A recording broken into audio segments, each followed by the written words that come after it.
Okay, so today we're going to see the chapter 7, not all the chapter, because chapter 7 is very, very, very long. So bear with me. Yeah. But you're going to see today three type of progressions: strong progression, weak progression, and super strong progression. Yes. Schonberg classifies the movement of the roots. Yes. Um, in three types, and he does it in Schonberg's way. Okay, you will see exactly what I mean.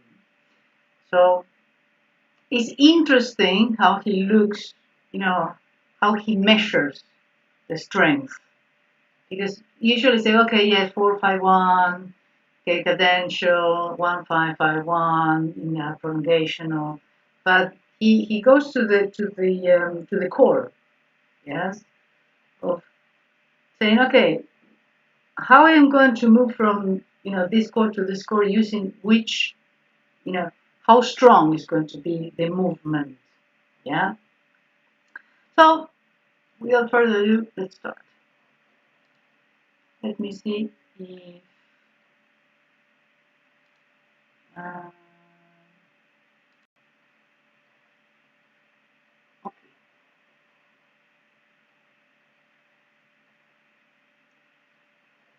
See this?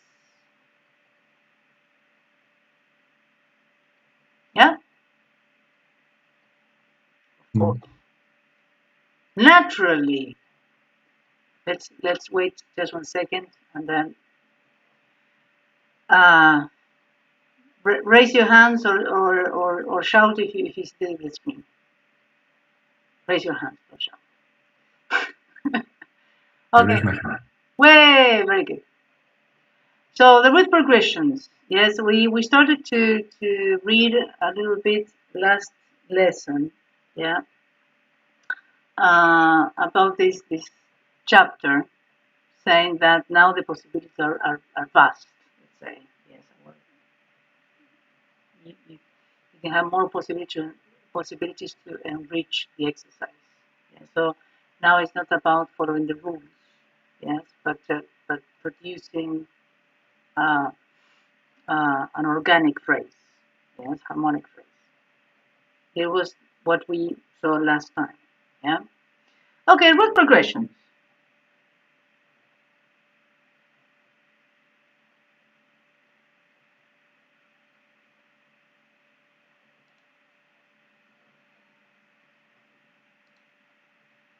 Sorry, I have to stop sharing because I had to see something. Sorry, one more time. There you go. We have recognized previously. Wait, you will see it. I'm going to start reading. Yeah, we have recognized previously that the strongest movement of the root is the leap of a fourth upward, because this movement seems to correspond to a tendency of the tone. With this progression, the following change takes place in the harmony. So, for example, when you have 5-1, yeah. So that is fourth upward, fifth downward. Yes, he says fourth upward. He will expand on that, but for now, fourth upward. The strong progressions. Now, this is the explanation of why he considers a strong progression strong. Yeah, is the tone that was previously the principal tone, the root, becomes in the second chord a dependent tone, the fifth. Which note that if you have, for example, 5-1, dominant tonic, G major, C major, which is the principal tone, the root that becomes the fifth in the second chord.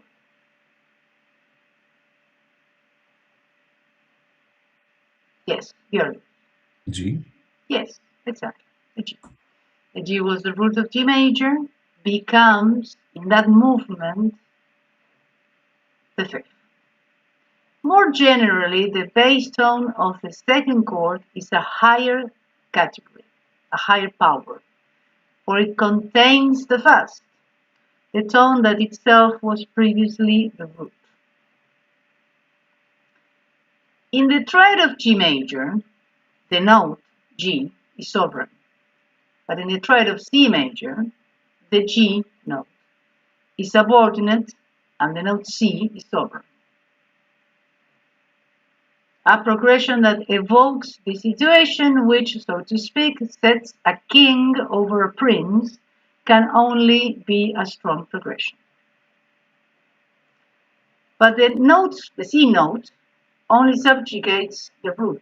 It forces the other chord components as well to conform to its requirements. And the new chord contains, apart from the vanquished former root, nothing that recalls the former government. It contains, apart from that, nothing but new notes. One can justifiably assume that progressions which produce similar situations are equally strong or nearly so. He says something about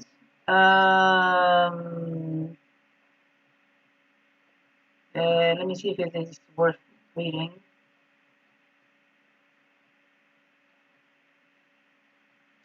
Yes, it would actually be better for me to say the leap of a fifth downward, yes, from G to C, 5-1. For the tone has the tendency to become part of a tone a fifth below it. This is quite interesting. It would actually be better for me to say the leap of a fifth downward, for the tone has the tendency to become part of a tone a fifth below it. Why would he say that? If we relate this to the harmonic series, to the circle, to the Overtone series, it would actually be better for me to say the leap a fifth downward, for the tone has a tendency to become part of a tone a fifth below it. Think.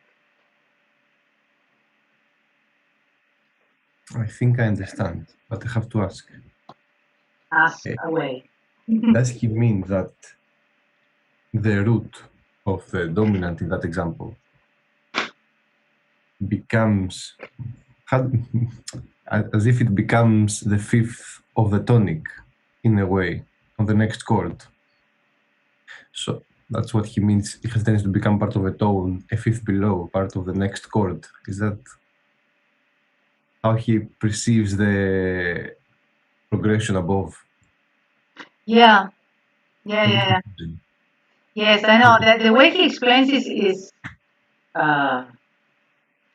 very particular, but you will never see any explanation of the nature of the root progression, yeah, in such a way. I mean, he really tried to explain why a movement of why we do say that root progression of a third away is smooth, yes, and why a fifth away is strong. But why is that? Because we know it's strong in music, but he tries to remember that he always say that we should go to the acoustic region, to the Overtone series, to the origin, it's like the natural origin. So that's why he tries to explain the movement of the roots in such a way. Yes, absolutely. When he says it would actually be better for me to say the leap of a fifth downward,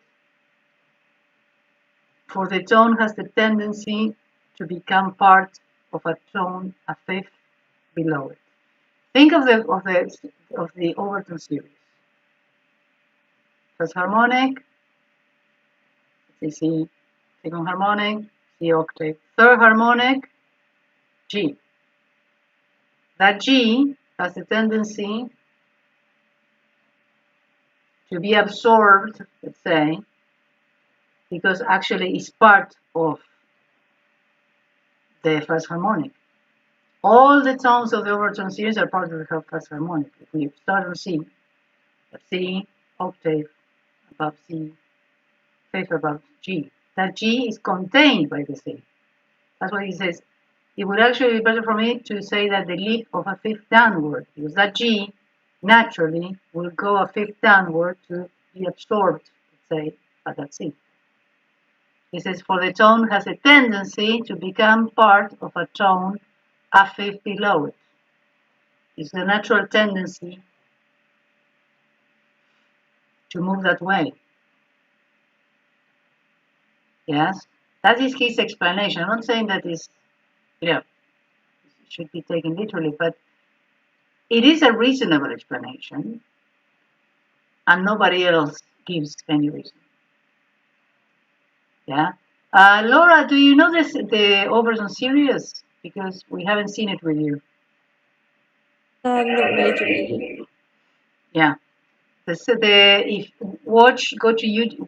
YouTube, yeah, or the blog that we have a lesson. Actually, the blog Overtone series, yeah. If you have trouble finding it, I can send it to you, because that lesson among all the lessons, it's extremely important. Yes, very, yeah. Because Schonberg refers all the movements, say, it's everything that he explains from the Overtone series. Yeah, the Overtone series well, actually will allow another one to explain. It is. Explain the Overtone series. Basically, where the sounds are coming from. So you have one string, and if you divide it into two, then it gets, how do I explain, the same sound but one octave higher. So for example, if you play the string and it's a C one, then you divide the string in two and you get C1 and C2. And if you divide the string again, you get the next interval, the G. And if you divide and all the sounds come up. I don't know if I explained that it's understood. Well, judging the face of Laura, no. Okay, fine. You're very sensitive for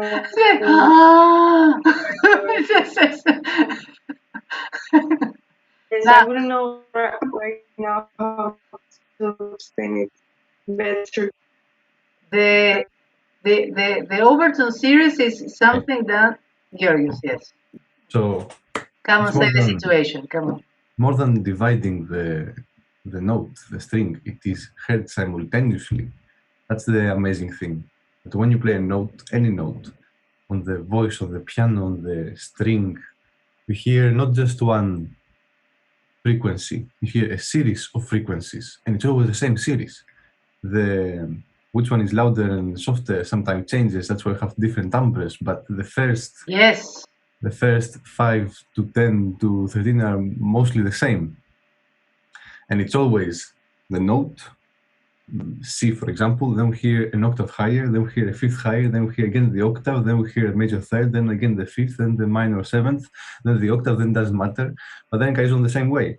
And if you do cut it in half, you can hear the octave.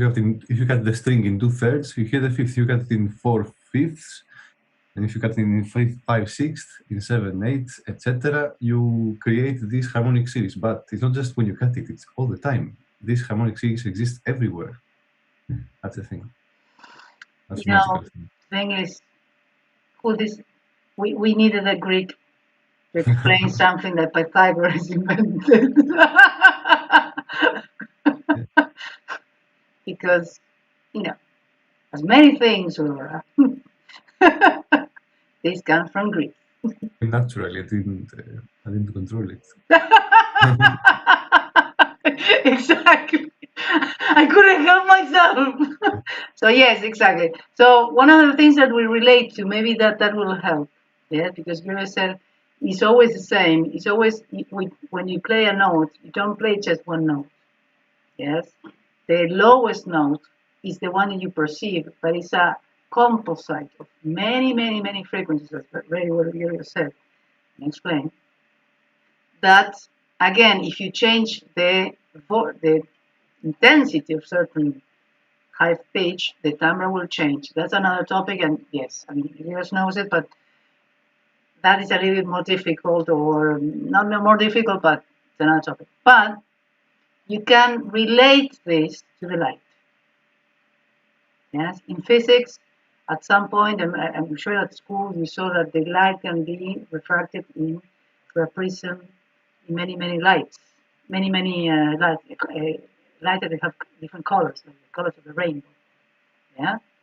So when you see white light, if you, how do I put this, divide, uh, like it's a defragmentation of that light, let's say, you will see each of the colors of the rainbow that together forms a white light. So that white light is the sound that you listen. And those little colors, yes, are the, we call the overtone series because they are over the basic tone, basic note that you listen. And yes, as very well you said, it has a mathematical relationship towards the low tone, yes, in relation with the tone that we hear, and it's always the same, at least the first one, yes, it's true. And the first three, yes, you have the fundamental tone. The second overtone is an octave above, and the third is a fifth.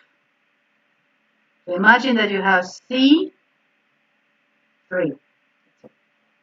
yeah, octave below to the music. That's the first harmonic. C4, second harmonic. Okay, above. Third harmonic, G4. So when he says it actually better for me to say the leap of a fifth downwards, for the tone has a tendency, the G, the third harmonic, has a tendency to become part of the main tones, C, a fifth below. That it was he refers. Yeah. Watch that lesson. If you have to pick one lesson to study, yes. I know that you didn't start with us, yeah. So for you it's much harder. Go to that lesson, yeah. It's fundamental, yes, for you to watch that lesson. He relates everything, yes, to that. It is merely in order to retain the metaphor of rising and falling intervals. I speak of the ascending intervals as a fourth upward and of the descending as a fourth downward. This is only a metaphor, as is our designation of pitches as high and low. Since the tones are literally neither high nor low, we could just as well express this distinction by means of other antitheses. For example, sharp and blunt, short and long, yeah? So when he says ascending or descending, yes, in a nutshell, he's not talking about the note, yes, because we know, yes, that on the piano, if you have G low, C high, yeah, G C or G C, you move upward a fourth, or down a fifth, yes. It doesn't mean that. It doesn't mean the actual pitch of the note, yes. Okay, but about. Let me check one thing.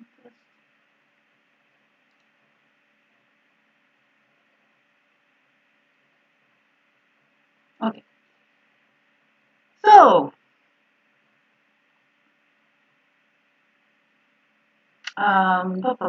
here. Yeah. Let's read it again. But the note C, the note, not the chord, the note C, not only subjugates the root, it forces the other chord components as well to conform to its requirements.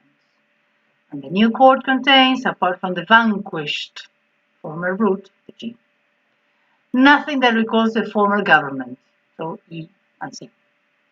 It contains, apart from that one, nothing but new tones, yeah, C and E.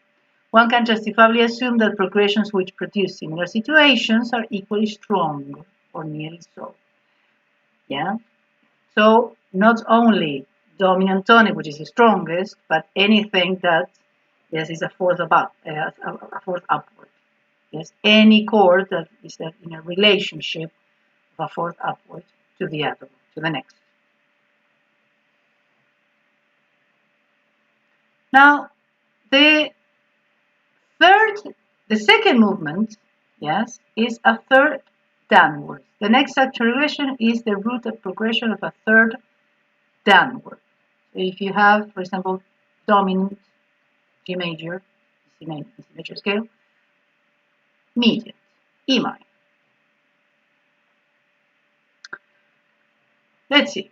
This happens as follows. The former root, G, is overcome and becomes a mere third. Now the third in the harmonic series is the fifth harmonic. Is further along, I mean, is higher up, yes, is further from the tonic. The fifth is the third. The fifth is the third of the chord is the fifth harmonic. There you go. So it's higher up. So that's why it doesn't have a so much a strong relationship as the third harmonic, which is the fifth of the chord.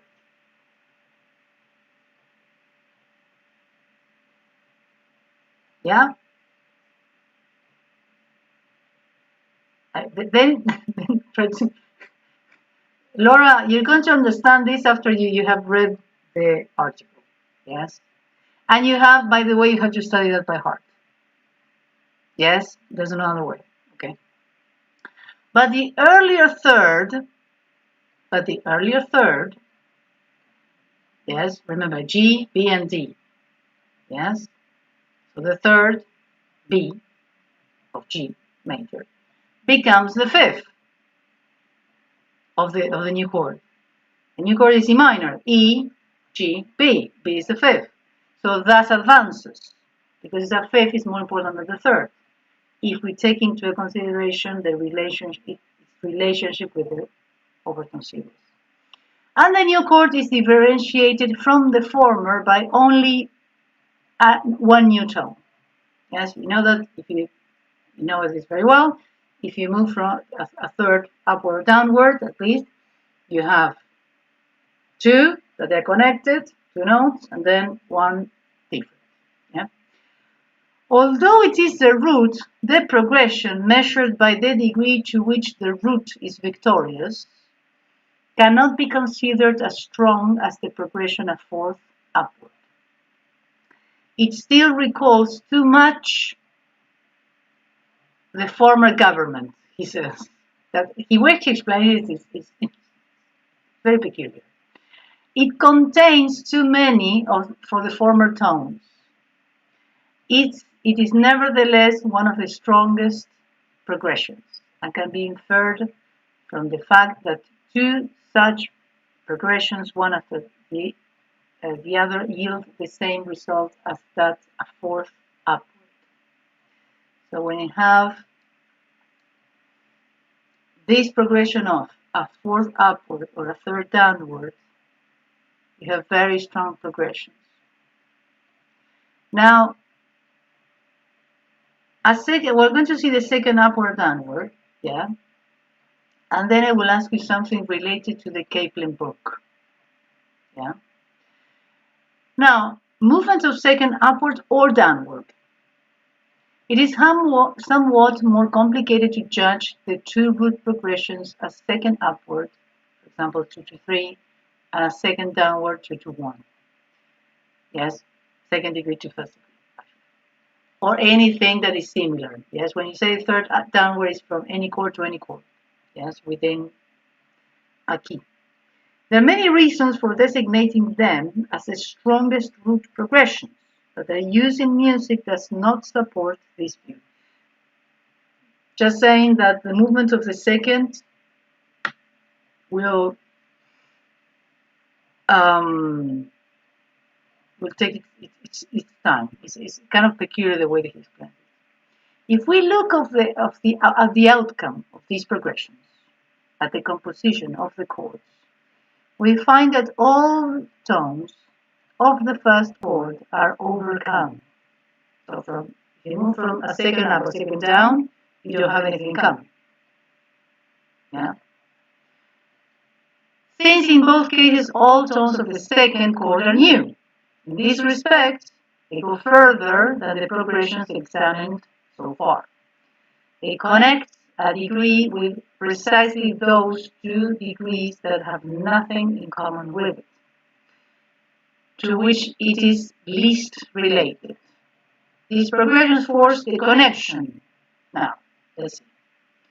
And it may be for this reason that the older theory is a theory that, if you want to go and look, is another page, and it relates to an older theory of 70 something. Just saying. Explain them in a unique way. Each as the sum of two progressions, of which one, the more important, is a root progression, a fourth upward. So these sums read. The movement of, for example, 5 to 6, yeah, dominant to submediant,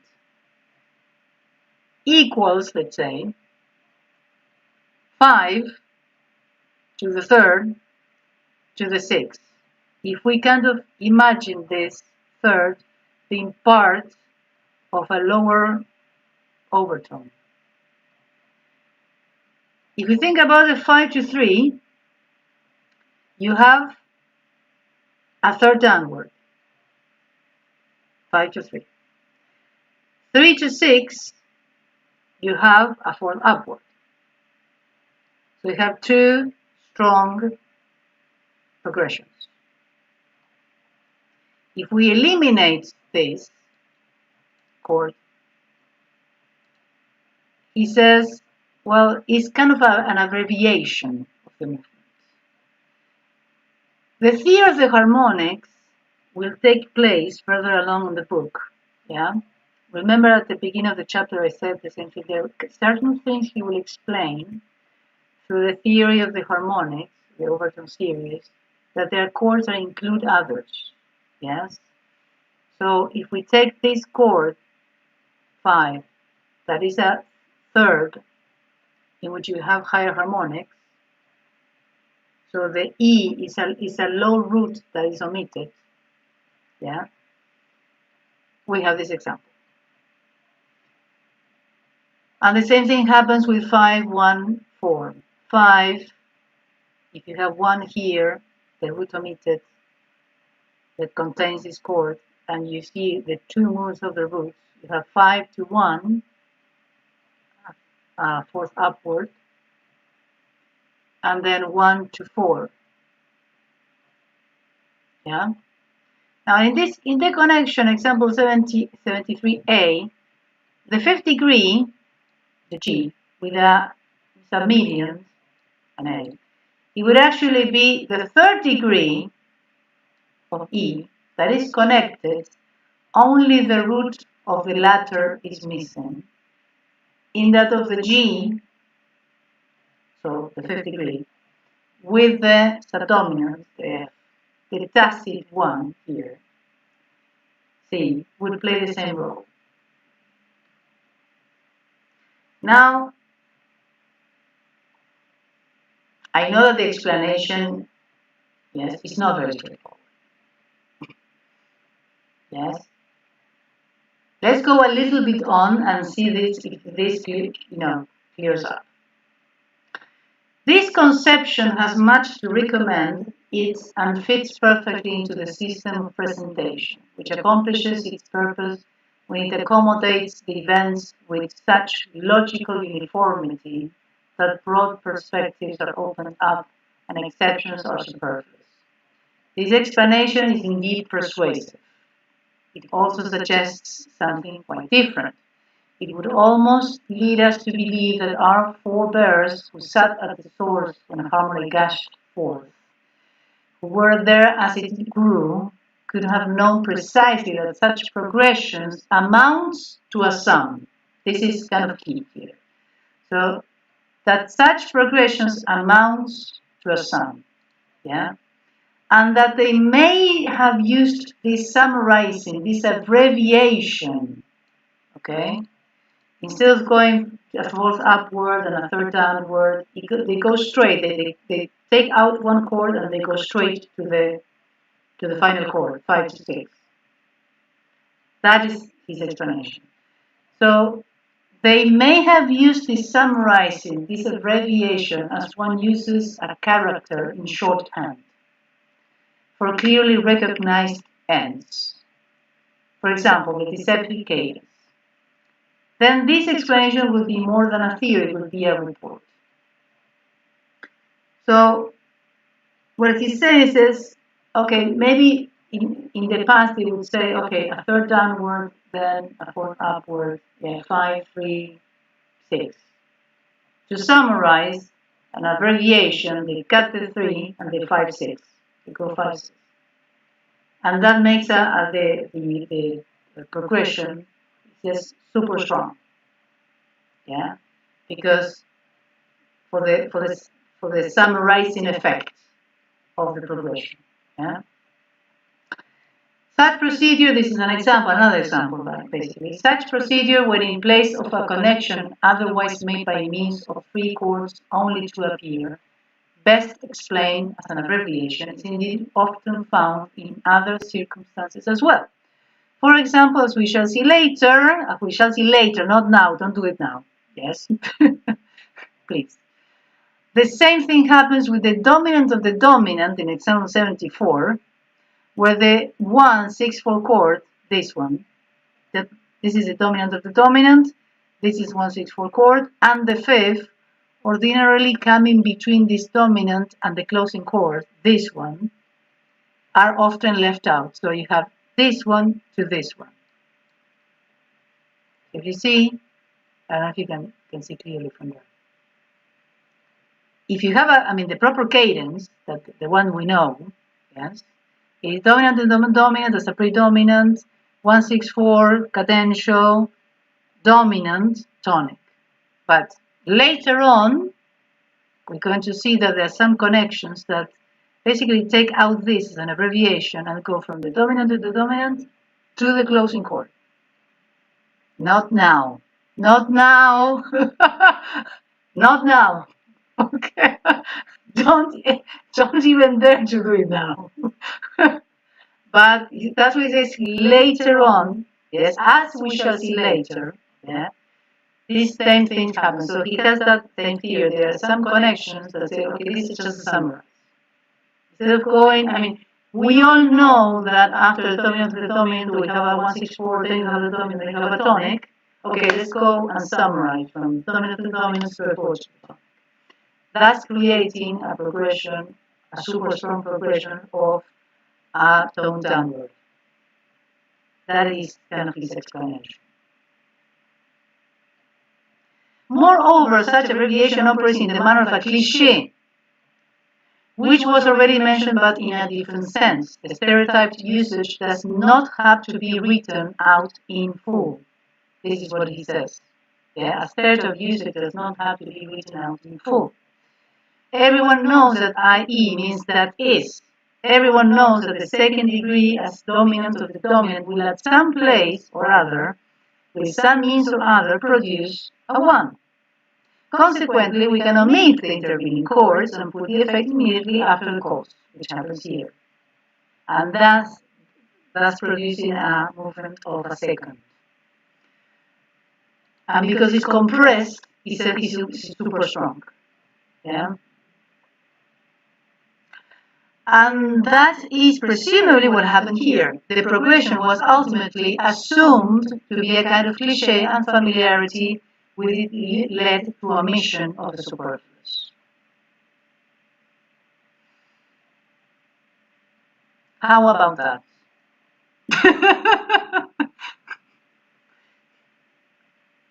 Now, it should be, he just keeps on saying about the cadence, but I should therefore like to call this root progression the superstrong, überstark. Or, since I call strong progressions ascending, one could possibly also describe it as overskipping, whereby the abbreviation would be expressed. It is clear that strong or ascending progressions, together with weak or descending as means of normal strength, will always, as a rule, be permissible, whereas there must be a special occasion for the use of the super strong, that overskip. That's why he says overskipping. Yes, so you're skipping chords in the middle. So strong, yes, or ascending, that's fine.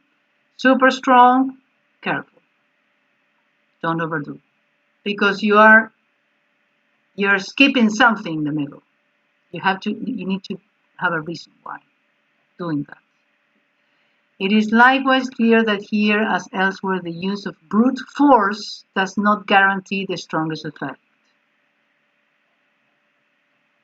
He's just comparing this compression, this overskipping, as a brute force, just taking chords that they're supposed to be in the middle and just go to the final chord. That's kind of a relation. Yeah, he says something here, but he relates to Heinrich Schenker, his book of harmony. It's not the most important thing. Now the two remaining root progressions, a fifth upward and a third down upward, are called descending progressions. So ascending, a fourth upward, a third downward, super strong root skipping, a second upward, a second downward, and then the descending progressions, a fifth upward and a third upward. What happens as follows: the progression of a fifth upward turns a tone that was before relatively subordinate into a principal tone. The fifth, the parvenu, is promoted, becomes the root. That is decadence, he says. The fifth is promoted, becomes the root. One could counter with the assertion that this advancement testifies to the power of the one promoted, and that here the root was overcome. The root of a chord was overcome. Yes? But the power of the promoted one consists only in the former root's yielding, deliberately yielding its power to the new. It gave in voluntarily to the new. For the latter, the fifth, yeah, is after all contained within it. The same thing that we just talked before. It gave in only, so to speak, out of its good nature, as when the lion enters into the friendship with the rabbit. Okay, well, it's a very sad moment, this one. Here, the former third, the weakest interval, becomes the root.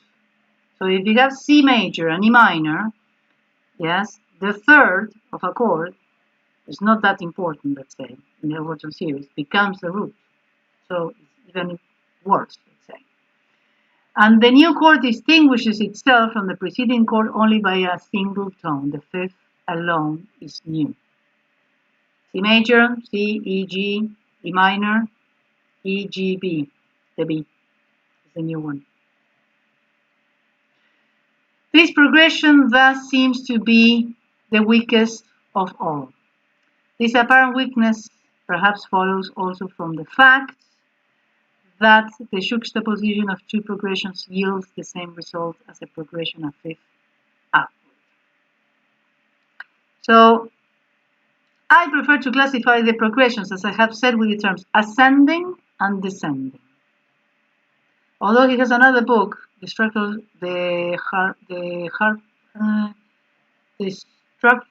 harmonies. No, oh my God, I forgot.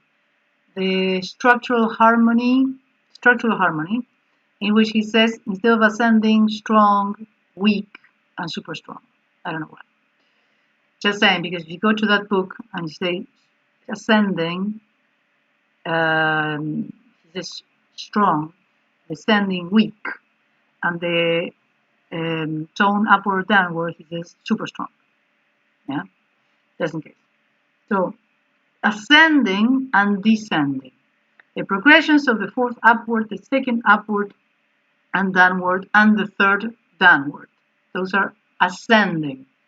Yes? For all these explanations about who conquers which one, yes, and the king is preceded by the prince, everything, thus is ascending. It gives you, those are the strongest progressions. Yes? I call ascending progressions the fifth upward and third upward descending, because of the relinquishing of the power, let's say, yes, of a root, yes. Remember, a third that became the root of the second. These terms are intended to indicate which ends are served by one and which by the other one. It says, here to be sure we cannot be concerned with articulating phrases. In planning our root progressions, we shall give absolute preference to the ascending progressions and shall use the descending ones primarily in those chord connections where the total effect is still that of ascent.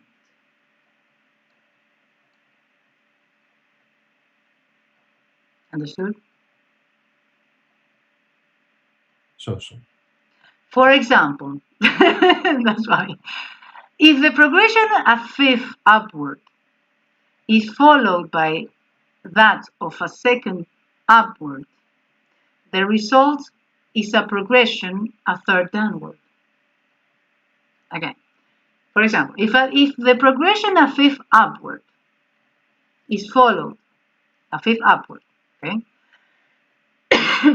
is followed by a second upward, so C, F, G, the result is a progression a third downward, for example. Yeah, that's an ascent of the harmony. Example 76A. For example, here you have C, G, A. So between C and A, you have a third downward. This says preference to ascending progressions shall use the descending ones primarily in those chord connections where the total effect is still that of ascent. So let's say you can have one, in this case, 3 chords, and the third one is still an ascent, root progression wise. The same result is obtained if a third upward, C to E, is followed by a fourth upward. You have E minor to A minor. So from C to A, a third downward is strong or ascending. The same result, or even by a second upward. So the third example, you have C major, E minor, third upward, not very descending, but from C to F, yeah. Now from C to F is still a weak one, but from E to F is an ascending one, yeah. From E to F. Is it? From C to F is an ascending, no? Yes, that's right. Or even a second upward. Okay. Yes. But even from the first one, the overall, the fourth up is also ascending, no?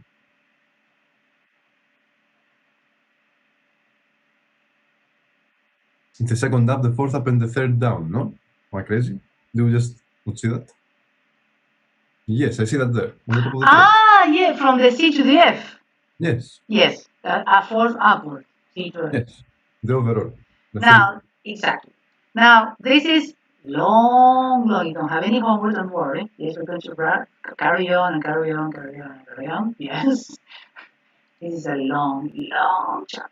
But the only thing I'm going to ask you is relating to the Kaplan book. Sequences. Sequential progressions. Which one are the strong sequential progressions the most used and the less used? And you will have a correlation between these sequences of Kaplan and the Schonberg. Which are the sequences that are the most used and the less used?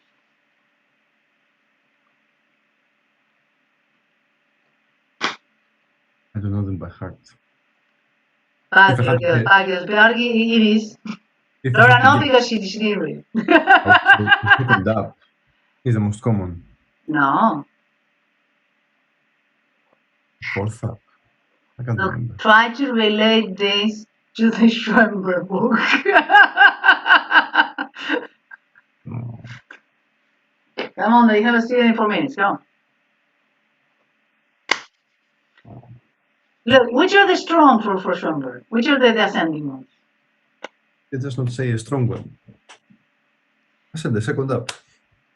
Yes, one of them, but you have the fifth down, the third down, and then a second up or down. Those are the most common ones that Kipling says of the sequences. And then you have the rest, which is a third up and then a fifth up. Yes, those are the less common. Exactly what Schonberg says. Yes. So, as in pedagogy, we're learning. We learn something, a meaningful content, when we have built interrelationships between contents. That's why I'm asking. Read the chapter of Kipling, the first one. It has all the sense in the world. All the sense in the world. And it's exactly related to what Schonberg says. Yes. Laura, can you remind me the Kipling thing tomorrow? Yes, I will forget. Please. Yes. So we're going to carry on. Yes, a couple more lessons. In the middle, we're going to have kind of a test. Yes, because it's a very long chapter. Yes, it involves cadences, 164, voicings, progressions, everything, connections between chords, and then luckily we're going to have to the next chapter, which is the freer use of 7th degree. And surprise, surprise, the next one is going to be modulation, the getting out of the key.